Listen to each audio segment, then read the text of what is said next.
जो कोणी या ठिकाणी पूजा अर्चा दान धर्म करेल त्यांना पुत्रपौत्र प्राप्ती होईल। बिल्वपुरी म्हणजे बेलांच्या झाडांचं हे वन होतं, म्हणून या गावाचं नाव बिल्वपुरी आहे। ह्या परिसरामध्ये असंख्य बेलाचेही झाडे आपणास पाहायला मिळतात।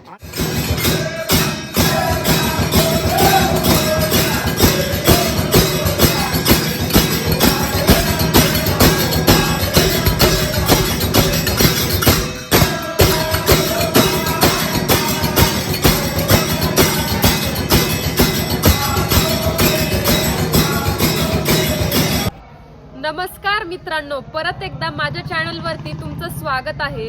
आणि आज आपण आलेलो आहे बेलापूर बनामध्ये, म्हणजेच हरिहर केशव गोविंद भगवान मंदिरामध्ये। तर चला आपण पूर्ण मंदिर पाहणार आहोत आणि मंदिराविषयी पूर्ण माहिती जाणून घेऊयात। व्हिडिओ खूप इंटरेस्टिंग होणार आहे, त्यामुळे व्हिडिओ शेवटपर्यंत नक्की बघा आणि चॅनलवरती नवीन असाल तर चॅनलला सबस्क्राइब नक्की करा। तर चला आपण पूर्ण मंदिर बघूयात आणि मंदिराविषयी थोडीफार माहिती जाणून घेऊयात। आणि मी संध्याकाळी आरतीच्याच टायमिंगला आले होते, त्यामुळे अशी अविस्मरणीय इतकी सुंदर आरती मी तुम्हाला सुद्धा व्हिडिओ मार्फत दाखवत आहे, त्यामुळे व्हिडिओ शेवटपर्यंत बघायला विसरू नका।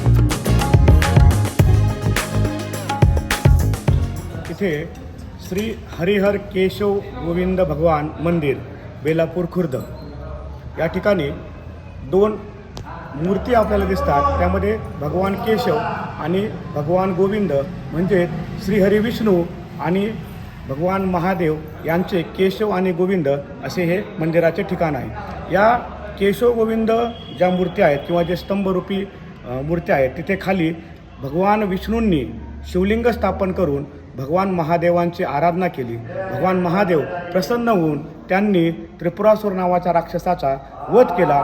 जी त्रिपुरारी पौर्णिमा आपण देशभर साजरी करतो। महिला त्या दिवशी महादेवाच्या मंदिरामध्ये वाती घालतात आणि ती त्रिपुरारी पौर्णिमा देशभर आपण साजरी करतो। केशव आणि गोविंद खाली मी ज्याप्रमाणे म्हटलं की शिवलिंग आहे, तसंच उक्कलगाव या ठिकाणी सुद्धा केशव आणि गोविंद, तसेच बेलापूर बुद्रुकला केशव आणि गोविंद अशी त्रिस्थळी दर्शन जो कुणी भाविक या ठिकाणी करतो त्याला काशी दर्शन केल्याचं पुण्य मिळतं। हजारो वर्षांपासून ही परंपरा आजही या परिसरामध्ये सुरू आहे। प्रवरा नदी, अमृतवाहिनी प्रवरा नदीच्या तीरावरती वेगवेगळ्या देवांनी वेगवेगळे शिवलिंग स्थापन केले आहेत आणि भगवान महादेवांना प्रसन्न केलं आणि सर्व देवतांनी मिळून भगवान महादेवांची आराधना केली। भगवान महादेवांनी प्रसन्न होऊन या परिसरालाही वरदान दिलं। माता पार्वती आणि भगवान शंकर जो कोणी या ठिकाणी पूजा अर्चा दान धर्म करेल त्यांना पुत्रपौत्र प्राप्ती होईल व ते परमोच्च भक्तीला प्राप्त होतील असे वरदान या ठिकाणी दिले। कालांतराने काही वर्षांनंतर ह्या शिवलिंगाला जे भक्तराज नागू आणि डांगू भक्त होते, नित्यनेमाने पंढरीचे वारी करत असत, शरीर जीर्ण झालं, वय झाल्यामुळे पांडुरंगाने त्यांना स्वप्नात दृष्टांत देऊन सांगितलं की प्रवरेच्या नदीमध्ये, प्रवरेच्या तीरावरती जाऊन 2 ओंडके चंदनाचे वाहत येतील। ज्याप्रमाणे भगवान पांडुरंगांनी सांगितलं त्याप्रमाणे भक्तराज नागू आणि डांगू सर्व ग्रामस्थांना घेऊन प्रवरा तीरावरती गेले आणि जे खरोखर 2 ओंडके जे वाहत आले त्या ओंडक्यांना घेऊन येऊन विधिवत पद्धतीने या ठिकाणी जी पूजा अर्चा करून स्तंभांची स्थापना केली त्या चंदनाच्या। आणि आज आपण जे मूर्ती बघतोय तर तेच स्तंभ आहेत ज्यावरती पूर्ण देवांचा पोशाख करून देवांना गंध लावून त्या मूर्ती ही रोज पूजा पद्धती रोज नित्यनेमाने सुरू आहे। देवांना केशव आणि गोविंदांना रोज भरपूर प्रमाणामध्ये चंदनाचा पाला लागतो पूजेकरता। ह्या परिसरामध्ये त्या प्रमाणामध्ये चंदनाचे झाडे देखील आहेत, तुळशीचा पाला लागतो। बिल्वपुरी म्हणजे बेलांच्या झाडांचं हे वन होतं, म्हणून या गावाचं नाव बिल्वपुरी आहे. ह्या परिसरामध्ये असंख्य बेलाचेही झाडे आपणास पाहायला मिळतात. आणि जे पूजा अर्चा सध्या सुरू आहे, तर भक्तराज नागू आणि डांगूंनी जे स्तंभ उभे केले, आजही त्याच स्तंभांना पूजा अर्थ या ठिकाणी नित्यनेमाने सुरू आहेत. सध्या देवस्थान हे क मधून ब वर्ग तीर्थक्षेत्रमधनं या ठिकाणी विविध विकास कामे सुरू आहेत. पर्यटनाचा ब वर्गाचा प्रस्ताव शासन दरबारी सादर आहे.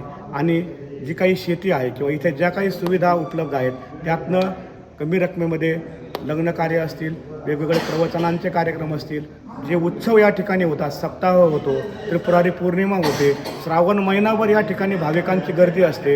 या ठिकाणी भाविकांची नित्यनेमाने गर्दी सुरू असते.